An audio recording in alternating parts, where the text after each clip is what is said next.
Bonjour tout le monde, bienvenue au podcast des Sisters de Christ. Aujourd'hui, nous recevons notre sœur Mandina, si tu préfères qu'on t'appelle comme ça. Peu importe, c'est Peu pas grave. importe. Voilà, c'est ma sœur de cœur et ma sœur spirituelle. Alors, c'est la sœur de notre frère Pélau et elle va témoigner de ce que Dieu a fait dans sa vie. Alors aujourd'hui, je vais vous raconter mon témoignage de comment j'ai rencontré Dieu, comment Dieu il est rentré dans ma vie. Amen. Je devais avoir 15-16 ans. Aujourd'hui, tu as quel âge? 32. 32. Et en fait, de base, on était catholiques. D'accord. Ma maman me mettait dans des écoles catholiques. Elle nous a baptisés catholiques, nous a fait faire nos communions. Enfin, moi, pour ma part, parce que mon frère, en fait, il y a échappé. D'accord, ok. Je savais pas. Et en fait, ça ne me touchait pas plus que ça. Ça ne m'impactait pas plus que ça. Et j'avais beaucoup de questions, je partageais beaucoup avec mon père. Mon père, lui, par contre, il était évangéliste. Ouais. Donc, du coup, on avait certaines conversations, mais il n'allait pas au-delà. Donc, j'essayais un petit peu de comprendre. Et à chaque fois qu'on me parlait de Dieu, enfin, mon père en particulier, j'avais de la peine en moi. C'est simple, en milieu de conversation, je me levais, je m'enfermais dans la salle de bain, je me mettais à pleurer. Ouais. Et je ne comprenais pas pourquoi. D'accord. Je ne comprenais pas pourquoi. Jusqu'au jour où Dieu m'a mis dans mon cœur que j'aille dans une réunion. D'accord. Mon père, il ne voulait pas m'accompagner. Il dit, je te dépose, je t'emmène si tu veux, mais moi, rentrer, je ne rentre pas. Et j'y suis allée avec une amie à moi du collège. Je devais avoir, c'est ça, 16 ans. Je devais avoir 16 ans, tout cassé. En rentrant dans la réunion, je me suis sentie bien, mais on aurait dit qu'il y avait quelque chose en moi, je ne sais pas. J'avais une sensation bizarre en moi, D'accord. vraiment bizarre.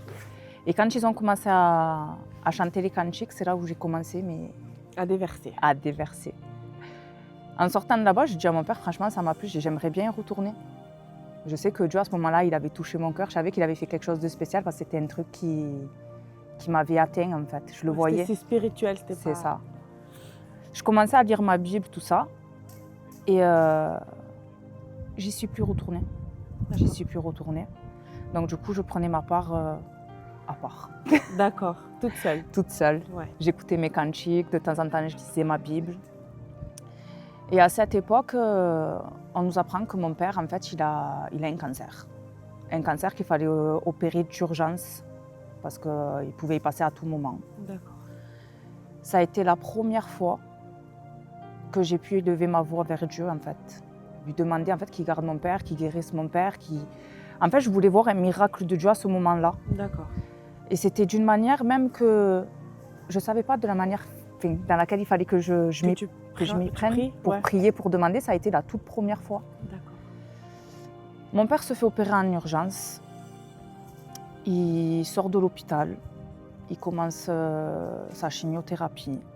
Et il décide enfin de retourner vers Dieu, en fait. D'accord. Ah, il s'était éloigné? Oui, il était éloigné pendant à peu près 20 ans. Ah, quand même. À peu près 20 ans, oui, il était éloigné de Dieu. Et à ce moment-là, mon père, il décide de retourner à La Réunion, d'ailleurs chez Vicky. Amen. Et c'est là-bas, on va dire, que j'ai pu vraiment faire la rencontre. D'accord. C'est vraiment là où j'ai vraiment connu Dieu, en vrai. Et pareil, première approche, je m'assois, je baisse ma tête pour prier et c'est parti, je repars en pleurs. Je me dis, c'est pas possible, j'ai autant de peine en moi. Oui. Au début, je ne comprenais pas ce qui me les passait. pleurs, tu l'associes à la peine? Moi, au début, je l'associais de suite à de la peine. Mais en fait, non, pas du tout. C'était mon âme qui réclamait ça. Amen, amen. Et on a continué à y aller. Et pendant toute la transition de la chimiothérapie de mon père, il s'en est guéri. J'ai pu voir le miracle de Dieu parce qu'en fait, mon père, malgré... Après cette épreuve, il a commencé à s'accrocher à Dieu. Et c'est à partir de là qu'il a commencé à resservir Dieu comme il fallait. Amen, amen. Et moi, pendant ce temps, j'ai continué. J'ai suivi aussi. Mon frère a suivi aussi. Maintenant, sa femme. Moi, maintenant, mes enfants. Amen. Donc, en fait, à travers la maladie de mon père, Dieu m'a quand même... il m'a montré qu'il a été mon réconfort, mais il a été aussi un témoignage. Amen, amen. Pour moi, parce que j'ai mis mon espoir en lui. et pour mon père parce qu'il a sorti de cette maladie. Il a écouté ta prière, tout simplement. C'est ça. Et je sais que mon père, à ce moment-là, il ne demandait pas simplement une guérison. Il ne demandait pas d'être guéri.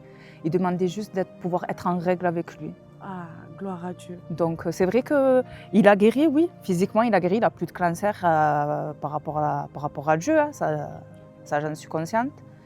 Mais il a aussi guéri dans le sens où, même quand il était loin de Dieu, il avait quand même besoin de Dieu. Amen. Et c'est ça qui l'a fait qu'il se remette. En fait, il a été guéri spirituellement. C'est ça. Charnellement et spirituellement. Gloire à Dieu.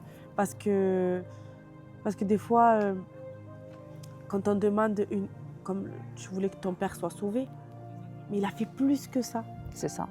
Il a carrément relevé ta famille, en fait. C'est exactement ça. Gloire à Dieu. Amen. Ben, c'est un très beau témoignage.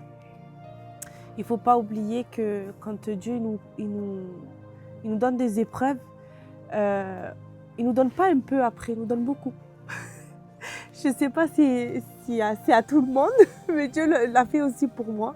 Et j'ai entendu autour de moi, quand Dieu donne quelque chose, il le donne en entier et encore plus. Donc je donne gloire à Dieu pour ce témoignage qui est magnifique. Et je suis contente parce que c'est ma sœur Lamandina. On se connaît depuis très longtemps et toutes les deux, on a passé des épreuves ensemble. Et aujourd'hui, on a 32 ans toutes les deux. Ouais. Et on se retrouve, gloire à Dieu. Dans les choses de Dieu, c'est encore meilleur. Exactement, c'est encore meilleur. Merci d'avoir écouté ce témoignage et je vous dis à bientôt.